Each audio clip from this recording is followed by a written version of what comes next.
Welcome back. The Political Party Funding Act requires parties and their donors to declare who funds them. Now, at least 4 provincial structures of the ANC and its youth league are calling for the party to table an amendment to the act. So, what impact is the law having on political parties, considering the amounts of money needed to run an election campaign? eNCA's Govan Whittles joins us now. Govan, you've been speaking to the various parties that have opposing views on this matter. What are they telling you? Well, it's important to note that, Clement, there is no national call from the ANC for the amendment of the Party Funding Act.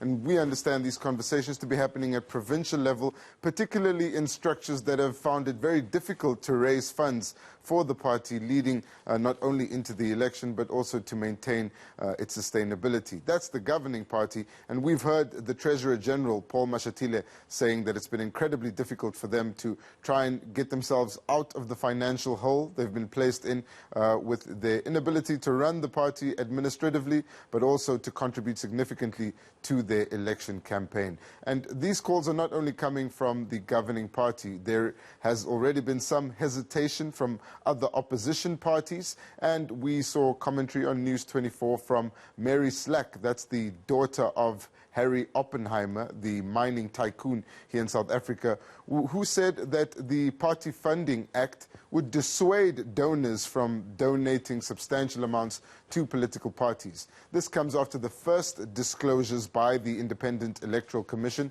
which showed that Slack was the biggest donor, giving 15 million rand to the Democratic Alliance, and which also revealed that the ANC and Action SA were the only other 2 parties who received donations above the threshold of 100,000 rand and made those disclosures. The EFF didn't make any disclosures, saying it had nothing to compare. Similarly, for other smaller parties such as the UDM and Patriotic Alliance, which has mounted a massive campaign. And this has led to calls from some of the parties to review the act, and especially the threshold which was set, to try and get it a bit higher and encourage people to make donations while still maintaining their anonymity. But of course, there has been opposition from the Party Funding Watchdog Coalition, which is made up of a number of NGOs that are closely monitoring these disclosures. Isn't it a little too early to be amending this act? It only came into effect just the other day. And what other propositions are they putting forward? So what are they looking at the threshold being if it changes from the 100,000 rand?